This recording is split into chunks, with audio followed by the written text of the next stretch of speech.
नमस्कार मित्रांनो, मुख्यमंत्री लाडकी बहीण योजनेचा पहिला हप्ता हा 17 ऑगस्टला वितरित करण्यात येणार आहे। तर मित्रांनो, हा पहिला हप्ता कोणत्या महिलांना मिळणार, त्याच्यासाठी काय काम करावे लागणार आहेत, तर आपण या व्हिडिओच्या माध्यमातून सविस्तर पाहणार आहोत। तर मित्रांनो, व्हिडिओ सुरू करण्याआधी आपल्या चॅनलला सबस्क्राईब करा आणि व्हिडिओ शेवटपर्यंत पहा।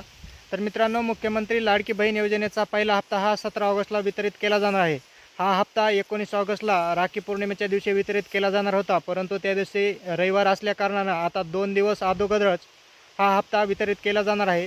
मुख्यमंत्री आणि उपमुख्यमंत्री यांच्या माध्यमातून एक मोठा कार्यक्रम घेतला जाईल आणि त्या कार्यक्रमाच्या माध्यमातून हा पहिला हप्ता वितरित केला जाणार आहे। पहिला हप्ता हा 3000 रुपये मिळणार आहे। जुलै आणि ऑगस्टचे 2 हप्ते एकत्रित वितरित केले जाणार आहेत, परंतु त्याच्यासाठी महिलांना आपलं आधार लिंक असणं गरजेचं आहे। ज्या महिलांचं बँक अकाउंट हे आधारशी लिंक असणार आहे, त्याच महिलांना या योजनेचे पैसे मिळणार आहेत। तर मित्रांनो, अजूनही 7-8 दिवस आपल्याकडे शिल्लक आहेत।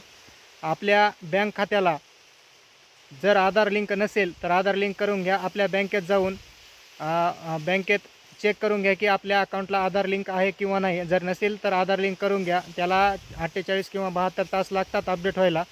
2 ते 3 दिवसाचा कालावधी लागतो। तर सर्व महिलांना विनंती आहे, आपलं जे बँक अकाउंट आहे ते आपल्या आधारला लिंक करून घ्या, अन्यथा आपल्याला मुख्यमंत्री लाडकी बहीण योजनेचा पहिला हप्ता मिळणार नाही आणि आपण लाभापासून वंचित राहाल। मित्रांनो, ही होती माहिती आवडल्यास आपल्या चॅनलला सबस्क्राईब करा आणि बेल आयकॉन प्रेस करा। धन्यवाद।